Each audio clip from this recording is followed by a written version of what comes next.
This is Ben. Ben is radicalized. He spends most of his time either online or protesting immigration. He hates all foreign people, especially immigrants and refugees. Ben's parents are very worried about him. His teachers also worry about his radical ideas and behavior. However, they don't know what to do. We define radicalization as increased extremism in thinking and/or behavior. It can apply to individuals, but also to groups of people. This extremism is often associated with violence or even terrorism. Most people see radicalization as a problem that needs to be prevented by any means necessary.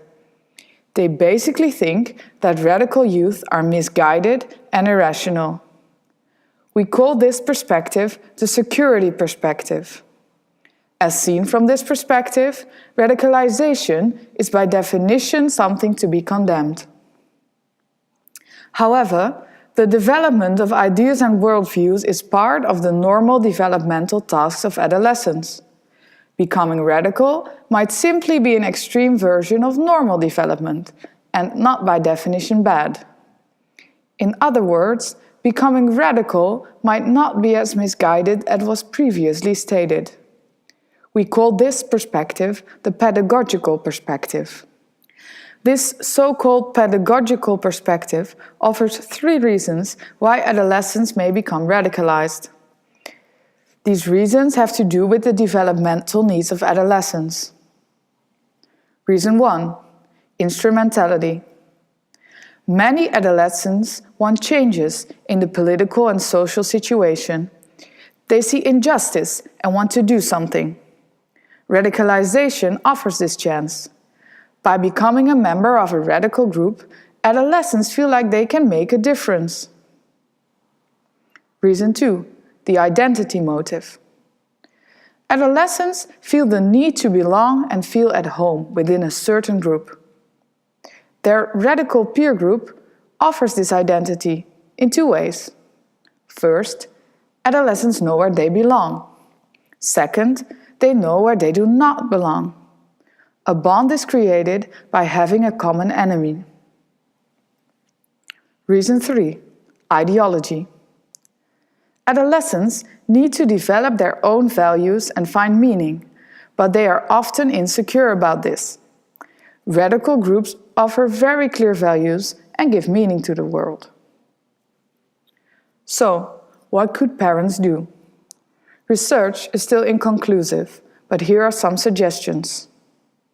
Suggestion 1: talk to each other. Adolescents need to develop their ideas and identity, and they need help with this. If you do not talk to them, they will discuss their ideas with like-minded peers.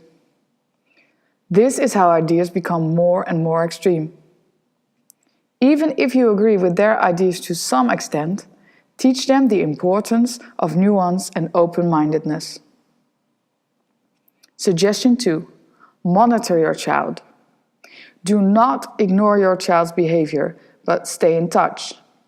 If your child feels connected to you, it is less likely to look for a sense of belonging in a radical group. Adolescents are not adults yet. They still need some form of guidance. So, what could teachers do? Most importantly, give room for discussion and set boundaries. Instead of ignoring radical ideas, try talking about them. At the same time, be clear about what is acceptable and what is not.